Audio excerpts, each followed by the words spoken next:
మొలకెత్తిన సజ్జలు. ఇవి మనం నానబెట్టి మొలకెత్తిచ్చి డ్రై చేసి నీళ్ళలో డ్రై చేసి చూడండి ఎంత చక్కగా ఆరిపోయినాయో. ఈ పౌడర్ చేసుకోవడం వల్ల చాలా బెనిఫిట్స్ ఉంటాయి అన్నమాట. అదేవిధంగా ఇవి కూడా మొలకెత్తిన తెల్ల జొన్నలు. చూసారా మొలకలు ఎంత చక్కగా వచ్చినాయో.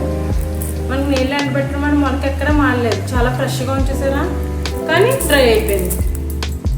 సేమ్ ఇది పచ్చజొన్నలు. చూసారా మొలకలు, చూసారా ఎంత చక్కగా వచ్చినాయో మొలకలు. నీళ్ళు ఎండబెట్టడం వల్ల మొలకలు ఫ్రెష్గా ఉన్నాయి, డ్రై అయిపోయినాయి. సేమ్ రాగులు. సరే మొలకలు ఎంత చక్కగా వచ్చినాయి. ఇంత చిన్నదానికి కూడా మొలకలు ఎంత చక్కగా వచ్చినాయి. సరే మొలకలు ఎంత చక్కగా కనిపిస్తున్నాయి. నీళ్ళు ఎండబెట్టడం వల్ల మొలకలు ఎక్కడ మనకి కలర్ షేడ్ అవ్వలేదు, వైట్నెస్ అనేది అలాగే ఉంది. చూసారా డ్రై అయిపోయినాయి. నీళ్ళు ఎండబెట్టడం వల్ల ఏంటంటే న్యూట్రిషన్ వాల్యూస్ తక్కువ, అండ్ ఎక్కువ తగ్గడం వల్ల ఏంటంటే న్యూట్రిషన్ వాల్యూస్ తగ్గుతాయి అన్నమాట.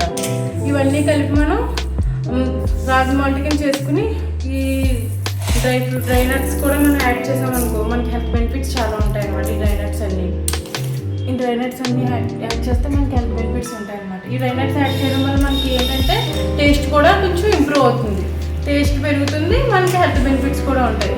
ఇవి ఏంటంటే కొరలో అరికెలు మిక్స్ చేసేసాం అనమాట.